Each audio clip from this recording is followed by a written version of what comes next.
Hello student, कैसे आप सभी लोग। और आप सभी का एक बार से फिर से स्वागत है हमारे यूट्यूब चैनल अल्फान इंस्टीट्यूट में। तो बच्चों, आज की क्लास में आप सभी के लिए लेके आई हूँ चैप्टर नंबर 5 की जितने भी इंपॉर्टेंट दीर्घोत्तरीय प्रश्न आपके एग्जाम में पूछे जाते हैं, तो आज की क्लास में हम उसी इंपॉर्टेंट क्वेश्चन के बारे में डिस्कस करेंगे। ठीक है, तो आपको पेन और कॉपी को साथ में लेके बैठना है और पॉइंट बाई पॉइंट आपको नोट करते हुए चलना है। अगर आपका यहाँ पे कहीं भी डायग्राम आता है तो डायग्राम भी बनाने सीखने हैं आपने। हालांकि आपके चैप्टर 5 से डायग्राम नहीं आते, लेकिन जो क्रॉस संकट कराया जाता वो चीज पूछी जाती है। तो अगर आपको संकट नहीं कराने आते हैं तो संकट कराना सीख लीजिए। दो जनकों के बीच में कैसे संकट कराया जाएगा, तो उनकी आने वाली जो संतति होगी वो कैसी होगी। ठीक है, यानी कि नर होगी कि मादा होगी, कैसी होगी, वाहक होगी कि वाहक नहीं होगी। इसमें आपको कई सारी चीजों की मैं डिस्कशन करने वाली हूँ।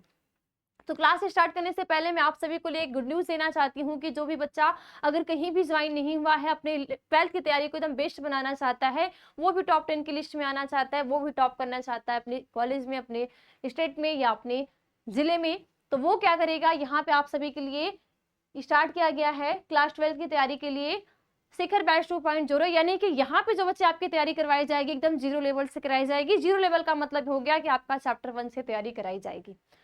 अगर आप कहीं और भी ज्वाइन होती है तो वहां पे कम से कम नहीं 50 तो आपके 30 से 40% सिलेबस खत्म कर दिए गए हैं। तो आपको क्या समझ में आती है, दिक्कत समझ में आती है कि आप आगे की क्लास को करें या पीछे का जो आपका छोटा हुआ है वो आप करें, और इसी सोच में आप काफी टाइम अपना बर्बाद कर देते हैं। तो ऐसे बच्चों के लिए जो कहीं भी अभी ज्वाइन नहीं हुए, उनकी तैयारी एकदम जीरो है, उनको लग रहा है कि मेरी तैयारी तो एकदम हुई ही नहीं है, तो वो क्या करेंगे, हमारे शिखर बैच 2.0 से ज्वाइन होने के लिए अल्फा इंस्टीट्यूट प्रो ऐप को डाउनलोड करेंगे और इस बैच से ज्वाइन हो जाएंगे। ठीक है, अब इसमें आपको बच्चा प्रोवाइड क्या किया जा रहा है, इसमें डेली आपकी लाइव क्लासेज है। ठीक है, लाइव डाउट क्लासेस है, क्लास नोट पीडीएफ है, ऑनलाइन वीकली टेस्ट है, स्टडी मटेरियल है।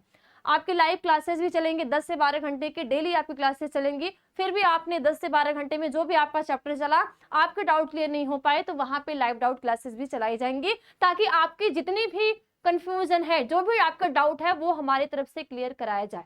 ठीक है, उसके साथ क्लास नोट पीडीएफ भी प्रोवाइड किया जाएगा, और वीकली टेस्ट यानी कि हर हफ्ते में एक दिन आपका टेस्ट भी होगा हर एक सब्जेक्ट का, कि आपने क्या क्या पढ़ा। या ये भी हो सकता है कि आपका चैप्टर खत्म हुआ और चैप्टर के बाद आपका टेस्ट। अब आपने एक हफ्ते के अंदर एक चैप्टर खत्म हुआ, 2 चैप्टर, वो अलग की बात है। उसके साथ साथ आपके स्टडी मटेरियल भी प्रोवाइड किए जाएंगे, यानी कि आपको बुकलेट भी दिया जाएगा, जिससे कि कहीं ना कहीं कुछ ऐसे भी बच्चे होते हैं जो बुक खरीदने में असफल होते हैं, तो उनके लिए भी ये चीज यहाँ पे प्रोवाइड किया जाएगा, जिससे कि आपको किसी भी बुक खरीदने की जरूरत ना पड़े।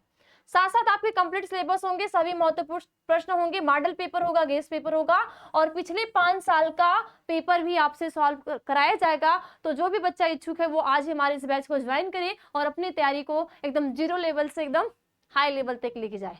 ठीक है, जिससे कि आप भी टॉप 10 की लिस्ट में आ सके। तो यहाँ पे जो आपकी तैयारी कराई जाएगी वो चैप्टर 1 से लेके पूरी तैयारी होगी। ये नहीं कि आपके आधा अधूरा स्टार्ट कर दिया जाएगी डायरेक्ट चैप्टर 4 से या चैप्टर 5 से, तो चैप्टर 1 से स्टार्ट किया जाएगा।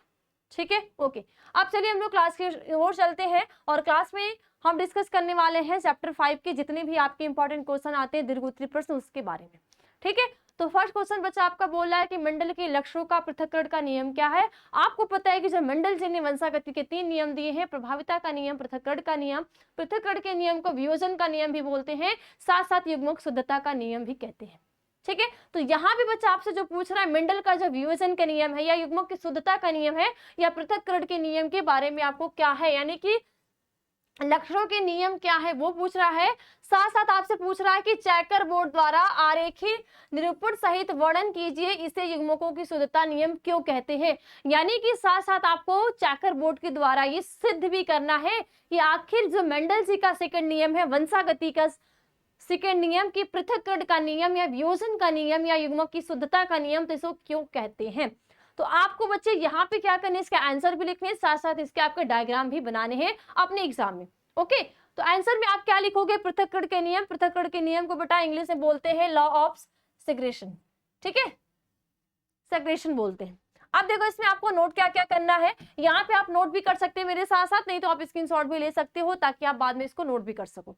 ठीक है, आप देखो नोट करने का फायदा एक रहता है कि जितना भी आप चीजों को लिखते जाएंगे या आप याद करने का आपके पास एक तरीका ये होना चाहिए कि आपको कोई भी चीज आपको लिख के याद करनी चाहिए, और वो कोई भी आपका क्वेश्चन हो चाहे कुछ भी हो, आप 2 से 4 बार अगर आप लिखते हैं तो आप कभी उसको भूलते नहीं है। और आपने रट्टा मारा तो रट्टा मारने वाली चीज बहुत जल्दी भूल जाती है। ठीक है, तो याद करो, याद करने का तरीका है कि लिख के याद करो, पढ़ो तो लिख के पढ़ो। ओके, आंसर में क्या लिखना है कि एक आनुवंशिक लक्षण, यानी कि जो पृथक्करण का नियम बच्चा होता है एक आनुवंशिक लक्षण होता है, और साथ साथ के विभिन्नताओं या तुलनात्मक रूपों के कारक बहुत समय साथ रहने पर भी अपरिवर्तित व शुद्ध बने रहते हैं। साथ साथ क्या होता है कि जो मेंडल का पृथक्करण का नियम होता है ये एक आनुवंशिक लक्षण यानी कि एक जेनेटिक कैरेक्टर है। ठीक है, कैसा एक जेनेटिक कैरेक्टर है। साथ साथ जेनेटिक कैरेक्टर लक्षण की विभिन्नताओं या तुलनात्मक रूपों के कारण बहुत समय तक साथ रहने पे भी अपरिवर्तित व शुद्ध बने रहते हैं, यानी कि लंबे टाइम तक साथ रहेंगे तब भी ये क्या करेंगे, अपरिवर्तित रहेंगे, साथ साथ शुद्ध बने रहते हैं। इसीलिए मेंडल जी का जो सेकंड लॉ है उसको बोलते हैं वियोजन का नियम या युग्मकों की शुद्धता का नियम या पृथक्करण का नियम। ठीक है, और देखो क्या है, जिसके कारण युग्मनज के समय युग्मकों में जनन जाने वाले कारक एक दूसरे से पृथक हो जाते हैं।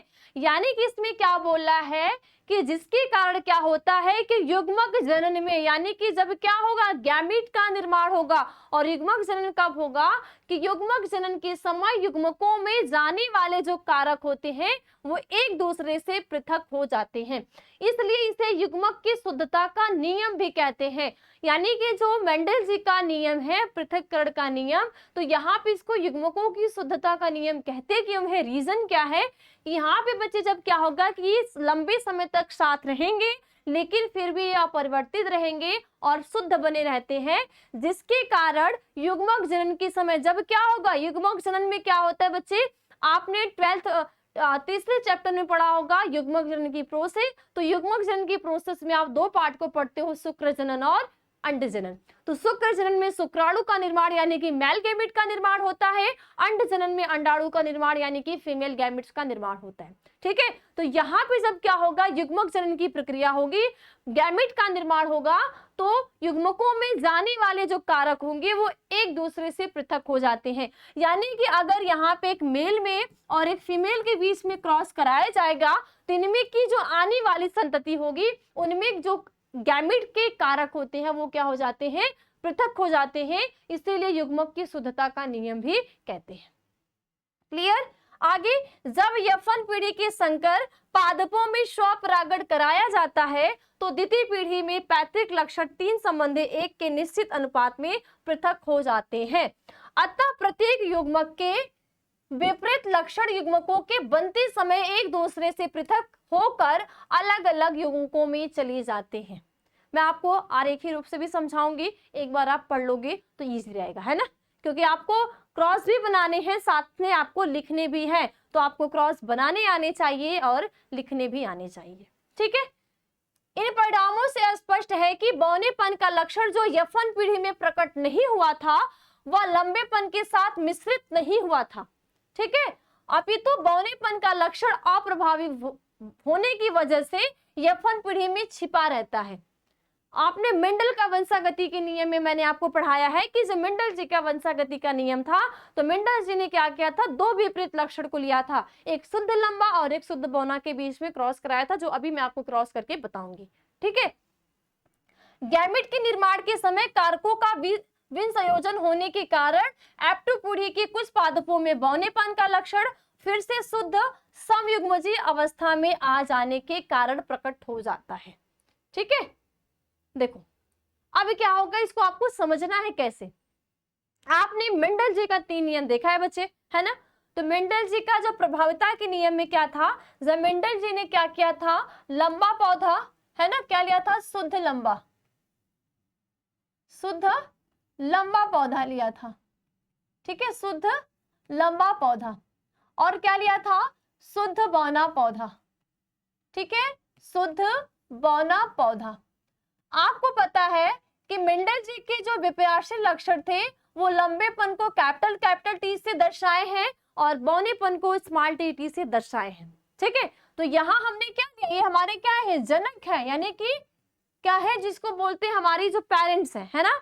तो एक माता हो गया या तो एक पिता हो गया, ठीक है। तो हाँ, हमने क्या लिया, मेंडल जी ने क्या लिया, दो जनक को लिया। तो दो जनक में बच्चे क्या क्या लिए हैं इन्होंने, एक लिए हैं कैपिटल टी टी, ठीक है, क्या लिए, कैपिटल टी, और ये क्या है, स्मॉल टी। मेंडल जी ने दो जनक को लिया, ओके। अब ये क्या कराते हैं, जब हम किसी के बीच में संकरण को कराते हैं, किसी दो जनक के बीच में जब हम संकरण की क्रिया कराते हैं, तो संकरण कराने से पहले हम बनाते हैं गैमेट्स को।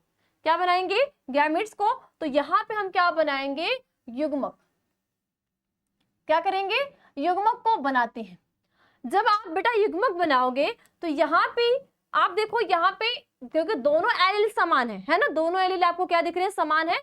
तो यहाँ पे ये भी आप कर सकते हो कैपिटल टी और कैपिटल टी। तो इनकी जो आने वाले इन दोनों के बीच में क्या होगा, संकरण की क्रिया होगी। तो ये क्या हो जाएंगे, यहाँ पे स्मॉल टी है ना, ये ध्यान दो। तो कैपिटल टी और स्मॉल टी, यानी कि इनकी यफन पीढ़ी जो आएगी, ठीक है, यफन पीढ़ी जो आएगी, तो यफन पीढ़ी में सभी पौधे क्या होंगे, लंबे होंगे। ये मेंडल जी का नियम कहता है, ठीक है। साथ साथ क्या होगा, मेंडल जी ने और भी क्या बोला है कि ये प्रभाविता का नियम है। ये बेटा प्रभाविता का नियम है कि मेंडल जी ने दो विपरीत लक्षण को लिया, लंबा पौधा और बौना पौधा।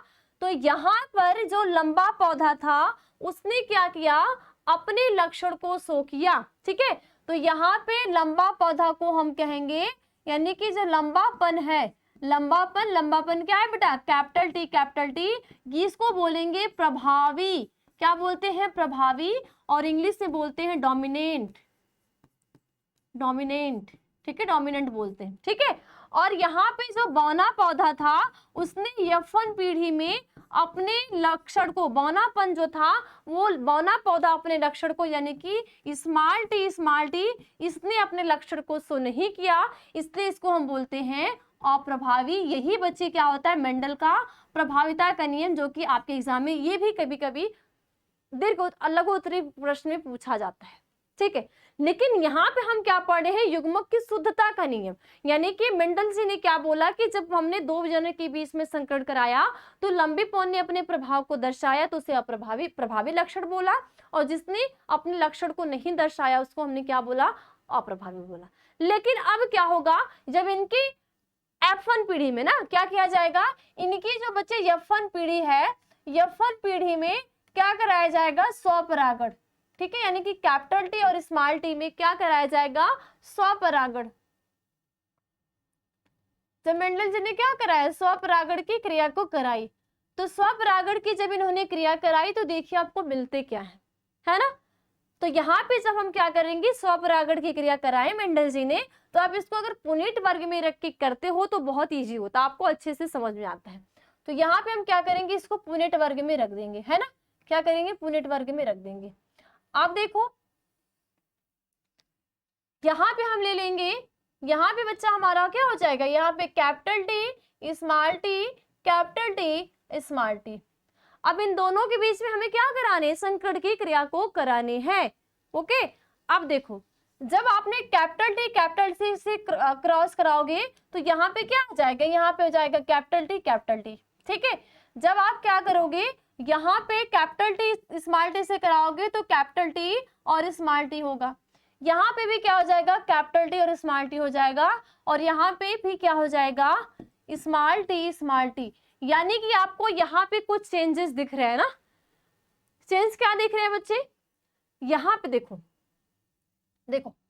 आपको बच्चे दिख क्या रहे हैं, ये जो आपके कैपिटल टी है, ये क्या है, शुद्ध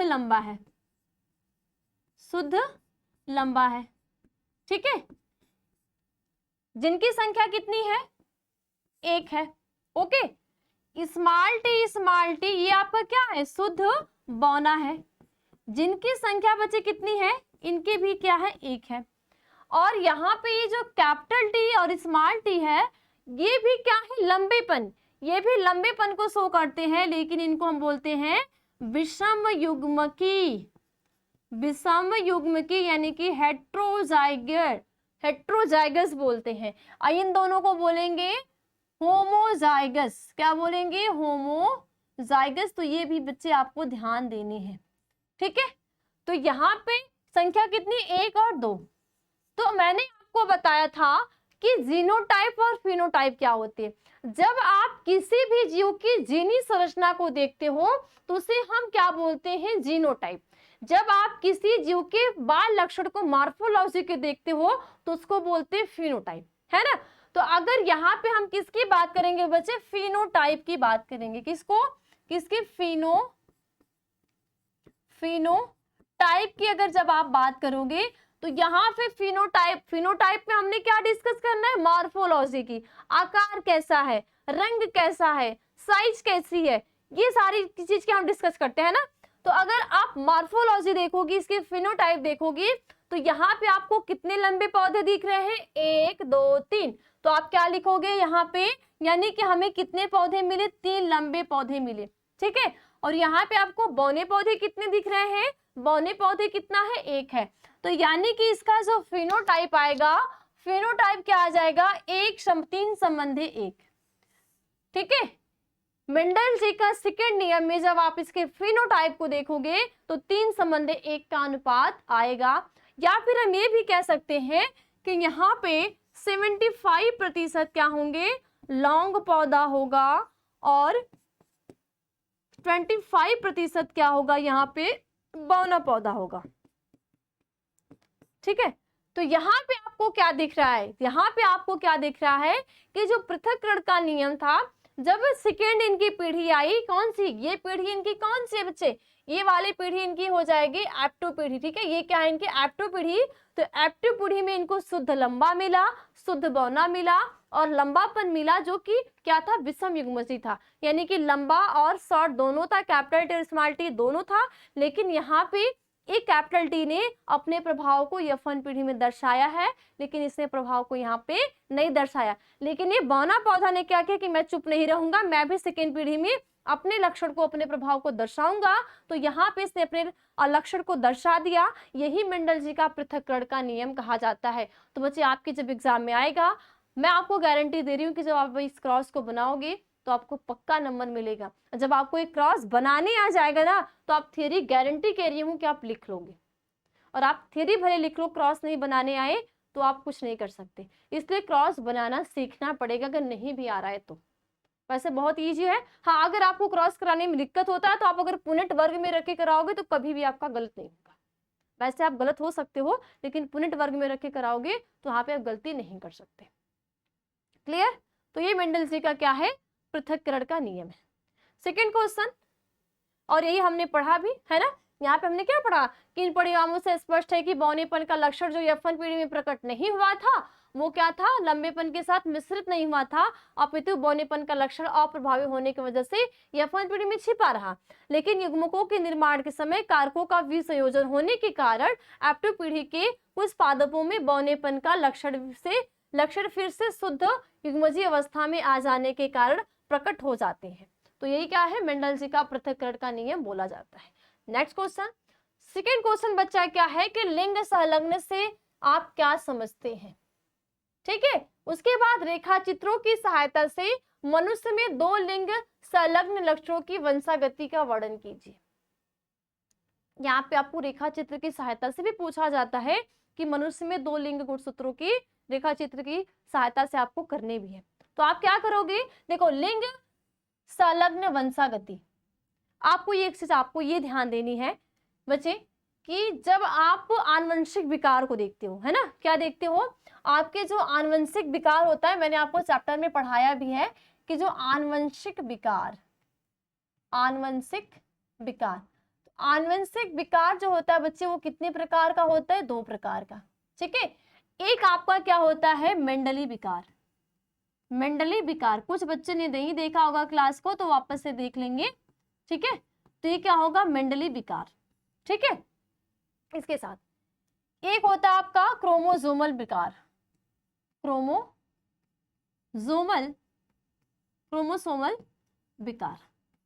आप देखो ये जो विकार बच्चे होते हैं, है ना, ये जो विकार होते हैं, अगर देखो मेंडली विकार और क्रोमोसोमल विकार कहते हैं किसे, ये आपको देखने हैं, ठीक है। मेंडली विकार और क्रोमोसोमल विकार कहते किसे हैं, ये आपको क्या करने हैं, देखने हैं।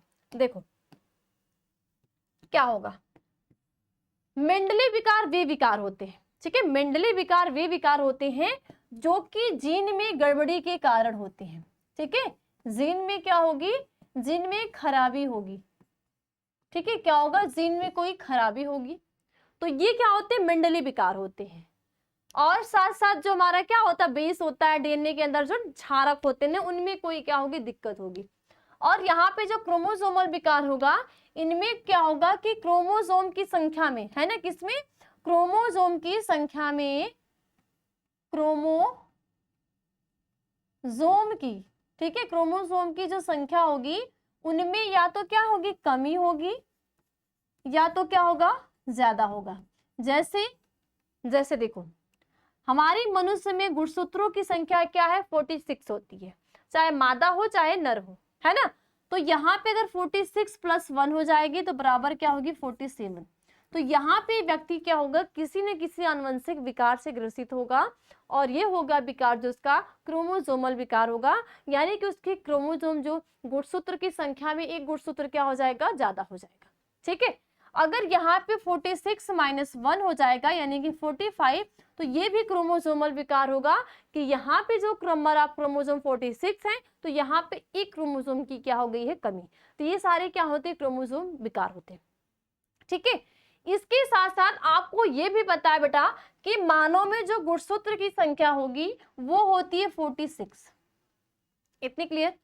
46 में बेटा जो 22 जोड़े होते हैं ना, 22 जोड़े, 22 जोड़े, तो 22 जोड़े जो गुणसूत्र होते हैं वो गुणसूत्र होते हैं ऑटोसोमल गुणसूत्र, उस गुणसूत्र को कहते हैं ऑटोसोमल क्रोमोसोम, ठीक है। तो अगर चाहे महिला के या पुरुष में, महिला या पुरुष के 22वें जोड़े के अगर किसी भी क्रोमोसोम पे कहीं भी गड़बड़ी होगी तो उस गुणसूत्र को बोलेंगे कि अलिंग गुणसूत्र, ठीक है, अलिंग विकार, क्या बोलेंगे, अलिंग विकार भी कहेंगे, ठीक है, ठीक है। तो हम क्या बोलेंगे बच्चे इसको, हम बोलेंगे इसको अलिंग, ठीक है, क्या बोलेंगे, फिर क्या बैठा भाई, क्यों तुम चला रहे हो अपनी मर्जी, ठीक है। तो इसको बोलेंगे अलिंग, अलिंग संलग्न, अलिंग संलग्न विकार कहते हैं।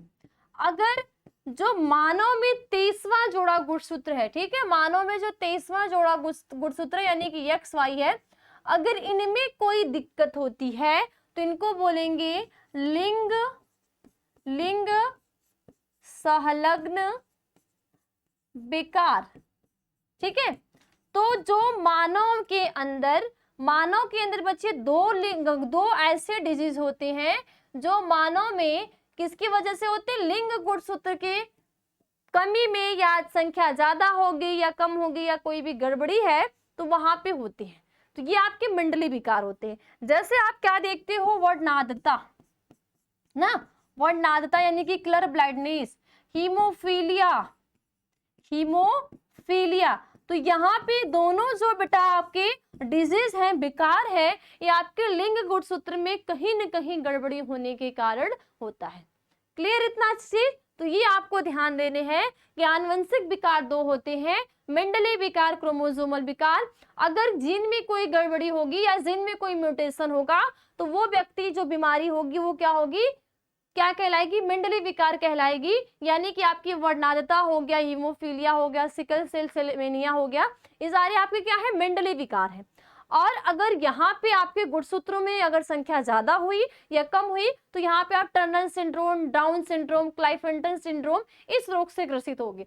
लेकिन यहाँ पे आपसे लिंग संलग्न गुणसूत्र के विकार के बारे में पूछ रहा है क्वेश्चन, यही आपका ना कि लिंग संलग्न लक्षण से आप क्या समझते हो, और मनुष्य में दो लिंग संलग्न लक्षणों की वंशागति का वर्णन भी करना है कि मनुष्य जो है उसमें जो दो लिंग संलग्न लक्षण हैं वो कैसे वंशानुगत होते हैं। और एक चीज आपको बेटा ध्यान ये भी देना है कि अगर जो लिंग संलग्न विकार होंगे, जो लिंग संलग्न लक्षण होंगे, वो पीढ़ी दर पीढ़ी वंशागति होते रहते हैं। लेकिन कुछ ऐसे जो डिजीज होते हैं वो छिपा रहता है, प्रभावी अप्रभावी रहता है, लेकिन यहाँ पे प्रभावी अप्रभावी नहीं रहेगा, ये चीज आपको समझना है।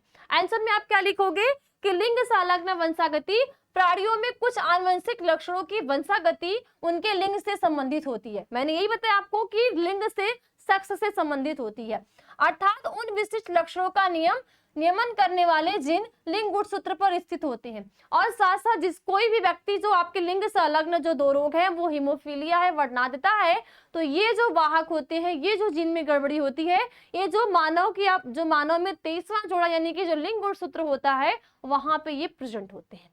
ओके, इस प्रकार के लक्षणों को लिंग संलग्न लक्षण और इनकी वंशागति को लिंग संलग्न वंशागति कहते हैं। और इन प्रकार का जो कैरेक्टर होगा उसको लिंग संलग्न लक्षण कहते हैं। और इनकी एक पीढ़ी से दूसरी पीढ़ी में जो जाने की प्रक्रिया है, उसी प्रक्रिया को आप क्या बोलोगे, लिंग संलग्न वंशागति। वंशागति का आपने डिफिनेशन पढ़ा है बच्चे कि लक्षणों का एक पीढ़ी से दूसरी पीढ़ी में ट्रांसफर होना ही क्या कहलाएगा, वंशागति कहलाता है। तो यहाँ पे लक्षण एक पीढ़ी से दूसरी पीढ़ी में जा रहा है ना, कि अगर कोई माता पिता में कोई भी अगर पेरेंट्स दोनों कपल्स में से कोई भी किसी को हीमोफीलिया हुआ है तो उनके आने वाली पीढ़ी में ट्रांसफर होगा। तो ये चीज मैं आपको रेखा चित्र की सहायता से समझाऊंगी, ठीक है। मनुष्य में भी कुछ ऐसे लक्षण होते हैं जिनमें जिन्स लिंग गुणसूत्रों से संलग्न रहकर पीढ़ी दर पीढ़ी वंशागत होते रहते हैं, और इस प्रकार की वंशागति को किस क्रॉस वंशागति भी कहते हैं, ठीक है। आप देखो यहाँ पे आपको देखना है मानव में जो दो प्रकार के लिंग गुणसूत्र होते हैं उनको रेखा चित्र के द्वारा आपको दर्शाना है। तो ये आप देखिए, चलिए देखो अब क्या होगा, आगे देखो। हीमोफिलिक यानी कि जो हीमोफीलिया बीमारी बच्चे, ये आपके लिंग गुणसूत्र यानी कि जो लिंग गुणसूत्र के एक्स गुणसूत्र रोग है। यानी कि आपको पता है कि 46 यानी कि जो 23वां जोड़ा गुणसूत्र होता है वो महिला में, ठीक है, फीमेल में क्या होता है, XXY होता है, और मेल में क्या होता है, XY होता है। लेकिन ये जो लिंग संलग्न गुणसूत्र होता है यानी कि जो यक्स क्रोमोसोम है, यहाँ पे ये क्या होगा, कोई भी गड़बड़ी होगी, ये जो हीमोफिलिक वाला जीन जो होगा वो एक्स गुणसूत्र पे प्रेजेंट होगा, तो वहां पे चाहे महिला होगी चाहे पुरुष होगा वो हीमोफीलिया रोग से ग्रसित होता है। और बेटा हीमोफीलिया रोग एक ऐसा रोग होता है जो रक्त का थक्का नहीं बनता। यानी कि ऐसे व्यक्ति आप लोगों को पता है कि अगर हमारी बॉडी में, ठीक है, अगर हमारी क्या है, क्या ले लो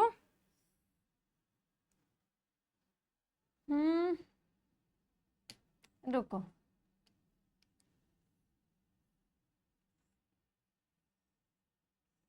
ठीक है, ये जो मान लो कोहनी है, ठीक है, इस कोहनी पे अगर किसी भी कारणवश हमें चोट लग गई है ना, क्या लग गया, चोट लग गया, तो आपको पता है कि जैसे ही चोट लगती है यहाँ से ब्लड निकलना स्टार्ट हो जाता है, ठीक है, ब्लीडिंग होना स्टार्ट हो जाती है। लेकिन आपको पता है कि कुछ टाइम हम देखते हैं कि अगर हमारी बॉडी पार्ट में कहीं भी कट गया, फट गया, हमें चोट लग गई, तो कुछ टाइम बाद जो हमारा ब्लड होता है उसका क्लॉटिंग रुक जाता है। यानी क्या, क्योंकि हमारा जो ब्लड है वो रक्त का थक्का जम जाता है। क्यों, क्योंकि आपको ये भी पता है कि जो ब्लड होते हैं, है ना, क्या होंगे, ब्लड। तो ब्लड आपके कितने होते हैं, 3 प्रकार के। 3 प्रकार के कौन कौन से होते हैं, RBC होते हैं, WBC होते हैं और प्लेटलेट्स होते हैं। इतनी बात क्लियर। और आप में जो ब्लड की वंशागति होती है ये RBC पर डिपेंड करती है, क्योंकि हम यही देखते हैं कि जिस मानव के ब्लड में एंटीजन A होगा तो ब्लड ग्रुप A वाला बंदा, B होगा तो B वाला बंदा, अगर कोई भी एंटीजन नहीं है तो O वाला बंदा, और अगर A और B दोनों प्रेजेंट है तो AB वाला बंदा, ये हम बोलते हैं ना। तो यहाँ भी जो प्लेटलेट्स वाला ब्लड होता है ये क्या करता है, ब्लड का क्लॉटिंग करता है, कि अगर कहीं भी कट गया तो कुछ टाइम बाद वो ब्लड का थक्का जमा देता है। कैसे, क्योंकि यहाँ पे प्लेटलेट्स के अंदर प्रोटीन्स पाई जाती हैं, और वही प्रोटीन्स क्या करती है, हमारे ब्लड को क्लॉट कर देती हैं, कि रक्त का स्राव को बंद कर देती है। लेकिन अगर कोई भी व्यक्ति है, चाहे महिला है चाहे पुरुष है, अगर वो हीमोफीलिया रोग से ग्रसित है तो वो उसमें ब्लड का क्लॉटिंग नहीं होता, और जैसे ही रक्त का थक्का नहीं जमता तो उस व्यक्ति की क्या हो जाती है, डेथ हो जाती है। क्योंकि ब्लड का रुकना हमारे लाइफ में जरूरी है ना, तो उस व्यक्ति की क्या हो जाती है, डेथ हो जाती है। एक चीज और आपको यहाँ पे अगर कोई भी रोग ग्रसित महिला होगी तो यहाँ पे दोनों वाहक होंगे। अगर यहाँ पे सिर्फ रोग ग्रसित पुरुष होगा तो यहाँ पे वाहक का चिन्ह होगा। यहाँ पे आप कुछ और भी एच भी लिख सकते हो, ठीक है। इसके साथ अगर रोग वाहक महिला होगी तो यहाँ पे इसके इस वाले गुणसूत्र पे होगा। इतनी बात क्लियर। आप देखो अब हम क्या करेंगे, आपको हमें रेखा चित्र से दर्शाना है कि अगर कोई महिला या पुरुष में अगर कोई भी हीमोफीलिया रोग से ग्रसित है तो इनमें वंशागति कैसे होती है। तो एग्जाम्पल के लिए अगर हम क्या लें कि हीमोफीलिया पुरुष, ठीक है, एग्जाम्पल के लिए क्या लें कि अगर एक पुरुष है वो क्या है, हीमोफिलिक है, यानी कि वो हीमोफीलिया रोग से ग्रसित है और उसकी जो वाइफ है वो वाहक मादा है। वाहक मादा का मतलब क्या हो गया कि आपने मेंडल में हमने क्या पढ़ा कि जो कैपिटल टी स्मॉल टी के बीच हमने संकट को कराया तो जो बौने पन्ने था उसने अप्रभावी लक्षण शो किया, यानी कि यफन पीढ़ी में अपने लक्षण को शो नहीं किया, ठीक है। अब देखो क्या होगा, किसी भी बीज के बीच, किसी भी गैमेट के बीच हम क्रॉस कराने से पहले हम क्या बनाते हैं, गैमेट निर्माण की प्रक्रिया को करते हैं, गैमेट्स को बनाते हैं। तो यहाँ पे हमने गैमेट्स बनाया, जब हमने क्या किया, पुरुष के एक्स गुणसूत्र से, ठीक है, जो कि ये क्या हीमोफिलिक है, ये व्यक्ति क्या है, हीमोफीलिया रोग से ग्रसित है, तो पुरुष ने अपने एक्स गुणसूत्र को दिया और महिला ने, क्योंकि महिला के पास तो दोनों एक्स है तो भाई एक्स ही देगी, कुछ और तो देगी नहीं, तो महिला ने अपने एक्स गुणसूत्र को दिया। तो यहाँ पे क्या हो गया, एक्स और यहाँ पे क्या, यानी कि हीमोफिलिक और एक्स, ठीक है, एक्स और हीमोफिलिक और एक्स, और फिर यहाँ पे इसने अपना दिया, तो ये जो क्रॉस कराया गया है, तो क्रॉस में आपने क्या देखा कि यहाँ पे क्या आ गया है, एक्स एक्स, और यहाँ पे सिर्फ वाहक है, तो ये जो पुत्री होगी, यानी कि जो उनकी पीढ़ी होगी उसमें वाहक पुत्री होगी और हीमोफिलिक पुत्र होगा और सामान्य पुत्र भी होगा और हीमोफिलिक पुत्री भी होगी। अब देखो यहाँ पे क्या होगा, 50% जो स्तन होंगे वो नॉर्मल होंगे, यानी कि अगर रोग ग्रसित हीमोफिलिक पुरुष और वाहक मादा के बीच में संकरण होगा, वो वंशागति को कैसे दर्शाएंगे कि उनकी जो आने वाली पीढ़ी होगी उनमें से 50% नॉर्मल बेटा होगा, 50% वाहक लड़की होगी, 50% हीमोफिलिक पुरुष होगा और 50% हीमोफिलिक लड़की होगी, ठीक है। एक चीज मैंने आपको ये भी बताया था कि जो लक्षणों की वंशागति होती है, तो देखो माता से, ठीक है, माता से पुरुष में जाते हैं और पुरुष का माता से बेटा में जाता है ना, माता से लड़का में जाता है और पिता से लड़की में जाता है, जो कि आपको यहाँ पे दिख रहा है कि सिर्फ यहाँ पे 50% है ना, यहाँ पे 50% तो सामान्य पुत्र आए, लेकिन यहाँ पे कोई भी ऐसी पुत्री नहीं दिख रही है जो नॉर्मल है। यहाँ पे आपको वाहक दिख रही है और हीमोफिलिक दिख रही है, लेकिन पुरुष में जो बेटा है तो वाहक, पुरुष है हीमोफिलिक, लेकिन उसका जो बेटा आया उसने 50% सामान्य पुत्र आए और 50% जो हीमोफीलिया से ग्रसित हुए। तो ये होती है हीमोफीलिया की वंशागति कि जब आप एक वाहक हीमोफिलिक पुरुष से और एक वाहक मादा के बीच संकरण कराओगे तो उनकी जो संतति होगी 50% बेटा नॉर्मल होंगे, 50% जो लड़के होंगे वो हीमोफिलिक से ग्रसित होंगे, 50% जो लड़की होगी वो हीमोफिलिक से ग्रसित होगी और 50% जो लड़की होगी वो वाहक होगी। वाहक का मतलब होगा कि अपने प्रभाव को शो नहीं करेगी, लेकिन आगे ना आगे चल के कहीं ना कहीं शो करेगी। जैसे मंडल जी का वंशागति के नियम में यफन पीढ़ी में बौना पौधा ने अपने लक्षण को शो नहीं किया, लेकिन थोड़ी सी मात्रा में एप्टी पीढ़ी में शो कर दिया। क्लियर? तो ये होते हीमोफिलिक रोग से ग्रसित व्यक्ति, ठीक है। अब दूसरा आता है वर्णनादता। अब वर्णनादता देखते हैं। चलो देखो, वर्णनादता दूसरा क्या हो गया, वर्णनादता आ गया ना, यानी कि कलर ब्लाइंडनेस। कलर ब्लाइंडनेस की बात करते हैं बेटा, ये एक ऐसे डिजीज होती है, ठीक है। ये ऐसे डिजीज होती है, या तो महिला में होगा या तो पुरुष में होगा। वो क्या करते हैं कि लाल और हरे रंग में भेद नहीं कर पाते, ठीक है। लाल और हरे रंग में वो भेद नहीं कर पाते हैं। और सबसे पहले पॉइंट्स हो गया, और इनका भी जो जीन होता है वो एक्स गुणसूत्र पे होता है। जैसे हीमोफीलिया वाले व्यक्ति का जीन एक्स गुणसूत्र पे होता है, उसी तरह पुरुष में भी एक्स गुणसूत्र पे होता है।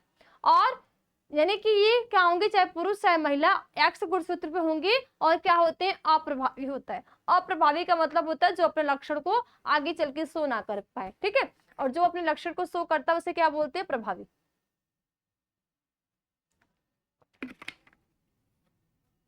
देखो आगे अब यहाँ पे आपको वंशागति को देखना है। वंशागति जब बच्चे आप देखोगे, अगर आप एक वर्णांत स्त्री और सामान्य पुरुष के, अगर कोई जैसे एग्जाम्पल जैसे हमारी मम्मी पापा को ले लेना, तो हमारी मम्मी जो है, ठीक है, जो हमारी मम्मी है वो क्या है, वर्णांत है, यानी कि वो लाल और हरे रंग में भेद नहीं कर पाते। और जो हमारे पापा है वो क्या है, सामान्य है, ठीक है। इन दोनों लोग की क्या हो गई, शादी हो गई। अब शादी होने के बाद इनकी जो संतानें आएंगी, यानी कि जो हम बच्चे उनके आएंगे ना, तो क्या होगा कि आपको पता है कि गैमेट्स बनाते हैं, क्रॉस कराने से पहले हम गैमेट्स को बनाते हैं। क्रॉस करने से पहले हमने क्या बनाया, गैमेट बनाया। तो जब हम गैमेट्स को बनाते हैं, यानी कि जब लिंग निर्धारण की प्रक्रिया होती है ना, कौन सी प्रक्रिया, लिंग निर्धारण की प्रक्रिया। और लिंग निर्धारण की प्रक्रिया कब होती है, जब फर्टिलाइजेशन हुआ, फर्टिलाइजेशन के बाद सेक्स का चेंज, यानी कि लिंग निर्धारण की प्रक्रिया होना स्टार्ट हो जाती है। अब देखो क्या होगा, जब महिला ने, यानी कि जो हमारी मम्मी है वो अपने, क्योंकि मम्मी का भाई चाहे महिला जो है उसका एक्स गुणसूत्र ही है, पिता का चेंज होता है, यानी कि लड़की का क्या होगा, चेंज होगा। तो जब हमारी मम्मी अपना एक्स गुणसूत्र देंगी और पापा जी भी अपना एक्स गुणसूत्र देंगे, तो यहाँ पे संतति क्या हो जाएगी, यक्स यक्स हो जाएगी, ठीक है। और यहाँ पे वाहक वाला ये रहेगा, ठीक है, ये क्या हो जाएगा, वाहक का एक रहेगा। और मैंने आपको क्या बताया था कि यहाँ पे आप क्या करोगे बेटा, कि अगर यहाँ पे ये दोनों, ठीक है, अगर मान लो ये ऐसे, ये दोनों होंगे, ठीक है, ये दोनों ऐसे ऐसे होंगे तो ये ग्रसित होंगे। अगर यहाँ में से एक होगा, ठीक है, ये होगा तो क्या होगा, वाहक होगा। इसी तरह पुरुष में भी ऐसे करके है तो ये ग्रसित है, क्योंकि भाई एक ही उसमें है, एक तो चेंज है, ठीक है।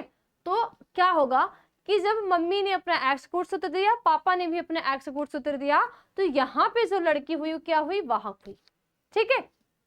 इसी तरह वापस से फिर मम्मी ने अपना एक्स गुणसूत्र दिया, ठीक है, पापा जी ने अपना एक्स गुणसूत्र दिया। एक्स देंगी ना भाई, क्या देंगी, वाई देंगी ना, क्या देंगे, वाई देंगे, कंफ्यूजन है ना। देखो क्या हो जाएगा, यहाँ पे हो जाएगा बच्चे आपका, यहाँ हो जाएगा वाई ना, क्या हो जाएगा, वाई हो जाएगा, ठीक है। और फिर वापस से क्या हो जाएगा, यक्स यक्स हो जाएगा, यहाँ पे क्या हो गया, यक्स हो गया, ठीक है। आप ऐसे भी करके लिख सकते हो। और उसके बाद यहाँ पे एक्स वाई हो जाएगा। यानी कि अगर यहाँ पे हम मिला के बात करेंगे तो हमें बोलेंगे कि जो पुत्री होगी, ठीक है, जो क्या होगी, पुत्री होगी, वो क्या होगी, वाहक होगी। क्या होगी, पुत्री क्या होगी, वो वाहक होगी। और जो बेटा होगा वो वर्णांत होगा। आपको ये पता है कि जो वंशागति होती है ना लक्षणों की, तो माता के लक्षण बेटे में जाता है, पुत्र में जाता है, और पिता के लक्षण पुत्री में जाती है। तो यहाँ पे पिता तो वर्णांत था, पिता जो था वो रोग से ग्रसित था, लेकिन माता जी थी वो क्या थे, रोग से ग्रसित नहीं थी, बस वाहक थी। लेकिन उनकी जो संतति आई, लड़की बस वाहक हुई, और जो लड़का हुआ वो क्या हो गया, वर्णांत, ठीक है, क्या हो गया, यानी कि रोग से ग्रसित हो गया, यानी कि यहाँ पे अपने लक्षण को शो कर दिया, ठीक है।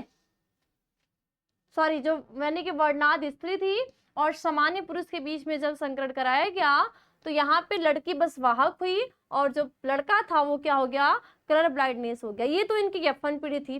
अब जब इनकी F2 पीढ़ी में क्या होगा कि जब वर्णांत स्त्री और वर्णांत पुरुष के बीच संकरण होता है, तो इनमें क्या होता है बेटा, इनकी सभी संतानें जो होती है वो क्या होंगी, कलर ब्लाइंडनेस वाली होंगी। यानी कि अगर हमारे मम्मी पापा दोनों कलर ब्लाइंडनेस वर्णांत के रोगी होंगे, तो हम उनकी जो संतानें होंगे सारे में ये रोग पाए जाएंगे।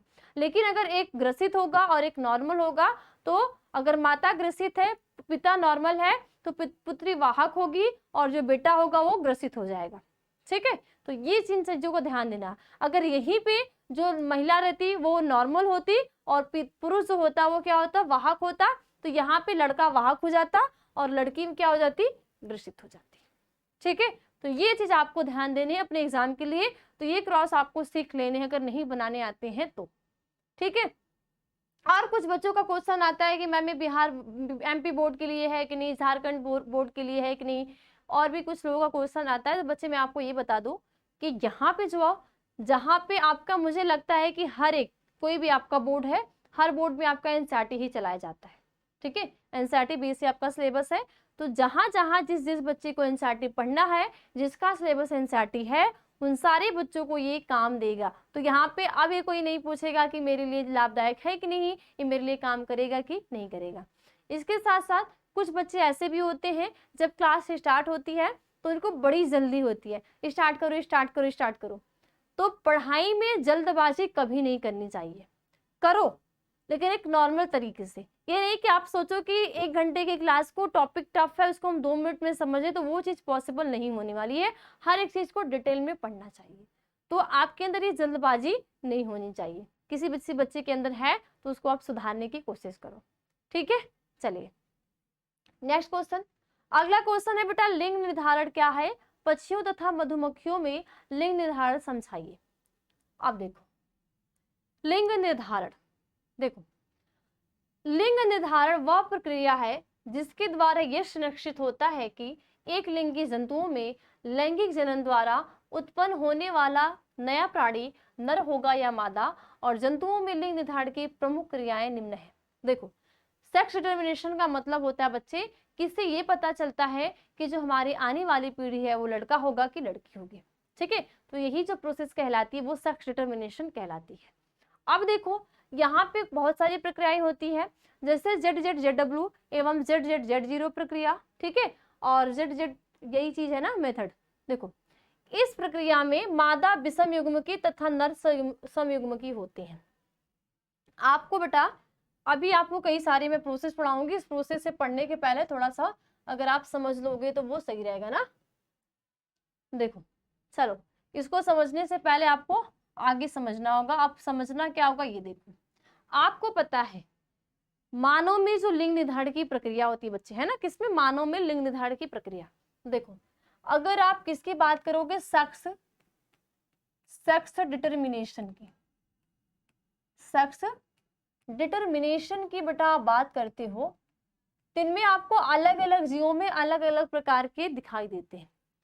अगर आप मानव में बात करते हैं हम कि मानव में जो गुणसूत्रों की संख्या होती है वो कितनी होती है बेटा? 46 होती है ना।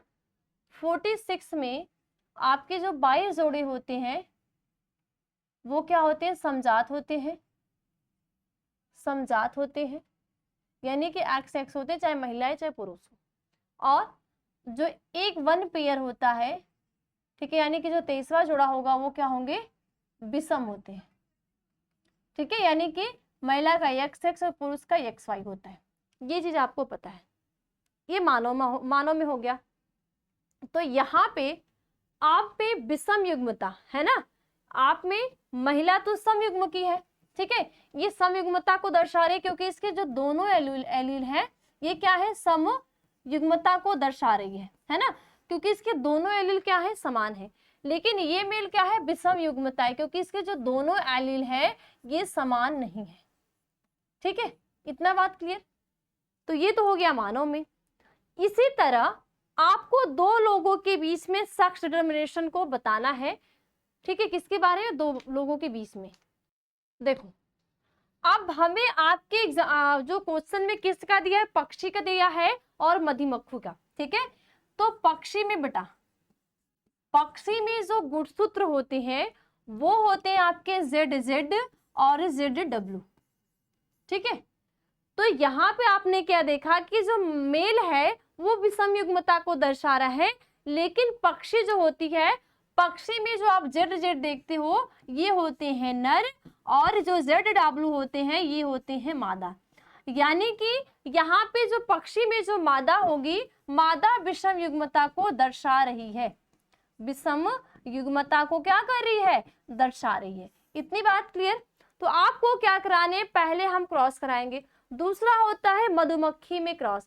मधुमक्खी का जो क्रॉस होता है उसको हम बोलते हैं अगुणित द्विगुणित लिंग निर्धारण। क्या बोलते हैं? अगुणित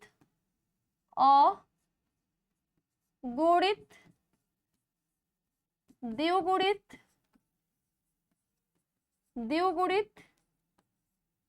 लिंग निर्धारण, ठीक है। आपको ये भी पता है बच्चे कि यहाँ पे जो मधुमक्खी होती है, मधुमक्खी 3 होती है। 3 कैसे होती है? एक होती है कामगार मक्खी, ठीक है, एक होता है ड्रोन, और एक होती है क्वीन यानी कि रानी मक्खी। तो जो कामगार मक्खी होती है कभी भी रिप्रोडक्शन को नहीं करती, है ना। मैंने आपसे एक चैप्टर में मैंने पढ़ाया था, हाँ आपने 11th में पढ़ा होगा कि जो सजीव होते हैं, सजीव के लक्षण क्या होते हैं, विशिष्ट लक्षण क्या होते हैं। तो जो रिप्रोडक्शन की टॉपिक आती है वो सजीव के लक्षण या विशिष्ट लक्षण है। तो हम कहते हैं सजीव का सिर्फ क्या है, लक्षण है, क्योंकि कुछ ऐसे भी सजीव होते हैं जिनमें एब्सेंट होता है। तो यहाँ पे आपको क्या दिखा कि मक्खी क्या है, सजीव है, लेकिन इसमें रिप्रोडक्शन नहीं हो रहा है। इसी तरह आपने बंध खच्चर को देखा होगा, बंध खच्चर भी रिप्रोडक्शन नहीं करता। होता है क्या है, इसमें क्या होती है, जो फीमेल हॉर्स होती है ना, क्या होता है, फीमेल हॉर्स होती है और मेल डंकी के बीच संकर होता है तो बंध खच्चर आता है। इसी तरह जो हमारे मानव में जो किन्नर लोग होते हैं वो कभी रिप्रोडक्शन नहीं करते। तो इसीलिए सजीव का सिर्फ लक्षण कहते हैं, विशिष्ट लक्षण नहीं कहते, क्योंकि विशिष्ट लक्षण वे लक्षण होते हैं जो सारे जीवों में प्रेजेंट होते हैं। ठीक है, अब देखो, तो यहाँ पे जो ड्रोन होते हैं इनके जो गुणसूत्र होते हैं वो क्या होते हैं, 16 होते हैं। ठीक है, इनके जो गुणसूत्र होते हैं ये होते हैं N, ठीक है, क्या होते हैं N, और ये होते हैं 2N, यानी कि यहाँ पे सिर्फ 16 और यहाँ पे क्या हो जाएंगे 32। तो इन लोगों के बीच में आपको सेक्स डिटर्मिनेशन की क्रिया को देखनी है। अब देखिए कैसे होगा। तो सबसे पहले हम किसकी देखेंगे, पक्षी की। पक्षी में देखो क्या लेंगे हम, ZZ और ZW को लेंगे। ठीक है, क्या लेंगे, ZZ और ZW। तो यहाँ पे आप एक बार Z और यहाँ पे ZW देखो, ये क्या हो गए, ये तो मेल और ये क्या है, फीमेल। दो लोगों के, दो जनक के बीच हम जब भी संकट कराते हैं, ये दोनों हमने क्या लिया है, जनक लिया है। दो जनक के बीच हम जब भी संकट क्रिया को कराएंगे तो हम पहले गैमेट्स बनाते हैं। तो यहाँ पे जब आपने गैमेट्स बनाया तो यहाँ पे ZZ, ZZ, ZZ और ZW। अब इनके बीच जब आप क्या कराओगे, क्रॉस की क्रिया कराओगे, तो यहाँ से ये क्रॉस किया, इससे ये हुआ, यहाँ से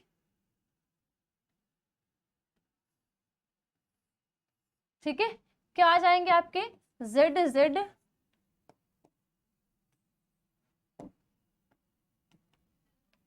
ZZ, है ना। फिर क्या आएगा ZW, फिर ZZ और क्या आ जाएगा ZW। ठीक है, क्या हो जाएगा ZW। ओके, तो यहाँ पे आप क्या बोलोगे कि यहाँ पे 50% क्या होगी, या अगर आप इसको पुनट, ये आपको क्रॉस कराने जब नहीं आते तो आप क्या करो, पुनट वर्ग में भी रख के क्रॉस कर सकते हो, है ना। जब आप पुनट वर्ग में बच्चे रखते हो तो आप यहाँ पे क्या लिखते हो, मेल वाला लेते हो ना, मेल, और आप इधर फीमेल ले लिए। ठीक है, क्या लिए, मेल और फीमेल, या आपने इधर क्या ले लिया, मेल ले लिया और इधर क्या ले लिया, फीमेल ले लिया।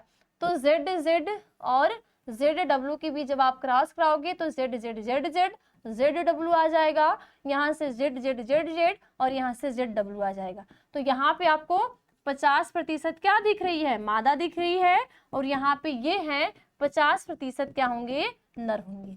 यानी कि यहाँ पे ये निर्धारित हो रही है कि यहाँ पे ये डिपेंड करेगा मादा के गुणसूत्र पे, जो इसका Z और W है ये क्या है, हेट्रोजाइगस है, और ये निर्धारित करेगी कि यहाँ पे मेल होगा या फीमेल। तो 50% महिला मेल और 50% फीमेल। ठीक है, तो ये होते हैं आपके पक्षी में लिंग निर्धारण। इसी तरह आप किस में देखते हो, मधुमक्खी में देखते हो। किस में देखते हो, मधुमक्खी में लिंग निर्धारण की प्रक्रिया को देखते हो। देखो मधुमक्खी में जो लिंग निर्धारण की प्रक्रिया होती है वो क्या होती है, N-2N से होती है। ठीक है, क्या होती है, N-2N से। देखो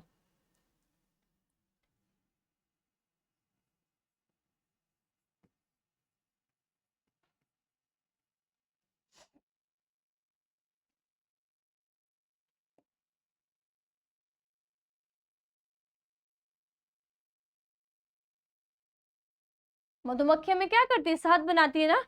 तो यहाँ पे क्या देखते हो, N और 2N के बीच में संकर देखते हो। देखो यहाँ पे मैंने आपको क्या बताया कि यहाँ पे जो रानी मक्खी होती है, रानी मधुमक्खी जो होगी ना, तो रानी मधुमक्खी क्या होती है, 2N होती है। ठीक है, रानी मधुमक्खी क्या होती है, 2N होती है, और ये क्या है बेटा, मादा है। क्या है, मादा है। ठीक है, और यहाँ पे क्या होगा, जो नर होगा वो क्या होगा, 2N होता है। ठीक है, नर, नर क्या है, ड्रोन जो होता है। तो ये ड्रोन क्या होते हैं, यन होते हैं। ठीक है, अब आप गुणसूत्रों की जब बात करते हो तो गुणसूत्रों में अगर एन और 2n की हम बात करें ना, तो आपको ये पता है कि यहाँ पे 2n है, तो यहाँ पे इनके जो गुणसूत्र की संख्या कितनी होगी, ये हो जाएंगे 32। ठीक है, और ये क्या है 16। अब हमें इनके बीच क्या कराना है, क्रॉस कराना है। तो क्रॉस कराने के लिए हम क्या करेंगे, इनमें माइटोसिस डिवीजन होता है। माइटोसिस डिवीजन कैसे होगा, यहाँ पे जब कौन सा होगा, अर्धसूत्री विभाजन। ठीक है, यहाँ पे क्या होंगे, अर्धसूत्री विभाजन की क्रिया होगी। ठीक है, हमने क्या कराया, अर्धसूत्री विभाजन। ठीक है, अर्धसूत्री विभाजन जब करवाया, ठीक है। अब यहाँ पे तो हमने क्या किया, अर्धसूत्री विभाजन, लेकिन यहाँ पे बच्चे आगे चल के आप क्या कराओगे, समसूत्री विभाजन। ठीक है, तो यहाँ पे जब हम अर्धसूत्री विभाजन कराएंगे तो यहाँ पे क्या हो जाएगा, 16 यानी कि यन हो जाएगा। ठीक है, 16 और कितनी हो जाएगा, यन, और यहाँ पे भी कितनी हो जाएगी, 16 और यन। ठीक है, अब यहाँ पे जब हमने क्या कराया, समसूत्री विभाजन, तो समसूत्री में आपको पता है कि कोशिका की संख्या बढ़ती है, लेकिन गुणसूत्र में कोई भी चेंज नहीं होता। तो यहाँ पे संख्या बढ़ेगी, लेकिन गुणसूत्र क्या रहेंगे, बराबर ही रहेंगे, और वो क्या होंगे, 16n, और यहाँ पे भी 16n ही रहेंगे, यानी कि अगुणित अगुणित ही रहेंगे। अब देखो, जब क्या होता है, यहाँ का ये गुणसूत्र, ठीक है, यहाँ से ये गुणसूत्र यहाँ आएगा और यहाँ से अपना देगा, तो यहाँ पे कितने हो जाएंगे, 32। ठीक है, 32 यानी कि 2n हो जाएंगे। तो ये क्या होगी, यहाँ पे जो मक्खी बनेगी, इस मक्खी का निर्माण होगा हेल्पर मक्खी का। ठीक है, ये क्या हो जाएगी, हेल्पर फीमेल का निर्माण हो गया। और यहाँ से जो ये क्रोमोसोम है, ये क्रोमोसोम में क्या होता है, अनिषेक जनन। ये क्या करेंगे, अनिषेक जनन की क्रिया को करेंगे। अनिषेक जनन होता है जो बिना निषेचन का। ठीक है, तो ये क्या करेंगे, अनिषेक जनन की क्रिया। तो अनिषेक जनन से 16n, ठीक है, और 16n से फिर क्या हो जाएंगे, 16n, और यहाँ पे ड्रोन मक्खी का, ड्रोन मधुमक्खी का क्या हो जाएगा, निर्माण हो जाएगा। तो ये होते हैं अगुणित और द्विगुणित के बीच में संकरण की क्रिया। और ऐसा जो संकरण पाया जाता है, ये मधुमक्खियों में पाया जाता है, क्योंकि जो मधुमक्खी होती है 3 प्रकार की, कामगार यानी कि हेल्पर मक्खी, क्यून मक्खी और ड्रोन मक्खी। ड्रोन क्या होता है, मेल होता है, क्यून क्या होती है, फीमेल होती है। और एक कामगार जो होती है, ये कभी भी रिप्रोडक्शन को नहीं शो करती है। ये बनेंगी कैसी, जब ड्रोन और रानी मक्खी के बीच में क्या होगा, रिप्रोडक्शन की क्रिया होगी। तो रिप्रोडक्शन की क्रिया से एक जो गुणसूत्र होगा, उनका एक गुणसूत्र जो होगा, वो क्या करेंगे, हेल्पर मक्खी का निर्माण करेगा, और रानी मक्खी का एक जो क्रोमोसोम होगा, वो अनिषेक जनन की क्रिया को दर्शाएगा, यानी बिना निषेचन से ड्रोन मक्खी का क्या हो जाएगा, निर्माण हो जाएगा। ठीक है, तो ये सारे जो क्वेश्चन है, 3 क्वेश्चन मैंने आपको करवाया। एक तो लिंग संलग्न जो लक्षण होते हैं, और मानव में 2 लिंग संलग्न लक्षणों को चित्र से आपको दर्शाना था, तो आपके 2 हो जाएंगे, हीमोफीलिया और क्लड वर्नाल। ठीक है, उसके बाद थर्ड वाला क्वेश्चन क्या था कि लिंग निर्धारण से आप क्या समझते हो, और इनमें पक्षी में और मधुमक्खियों में लिंग निर्धारण को आपको समझाना है। तो आपके जब एग्जाम में आए तो आपको इस तरीके से क्रॉस को कराने हैं और उसके बारे में लिखने हैं। पहला क्वेश्चन था पृथक्करण का नियम। तो पृथक्करण का नियम आपने पढ़ा है, कैसे पहले पीढ़ी में शो नहीं कर रहा था बौनापन, लेकिन जैसे ही सेकंड पीढ़ी आई उसने अपने लक्षण को प्रकट कर दिया। पहले में अप्रभावी था, लेकिन सेकंड में थोड़ी सी मात्रा में आया, लेकिन प्रभावी किया, वो भी क्या था, शुद्ध था, यानी कि वहां पे शुद्ध लंबा, शुद्ध बौना और मिक्स यानी कि हेट्रोजाइगस भी प्राप्त हुए। तो यही होता है युग्मक की शुद्धता का नियम। तो ये सारे क्वेश्चन आपको अपने एग्जाम के लिए तैयार रखने हैं। बस आज की क्लास में इतना ही, फिर मैं आऊंगी अब अगली क्लास में एक नए टॉपिक के साथ। तब तक के लिए सभी लोगों को बाय बाय, टेक केयर।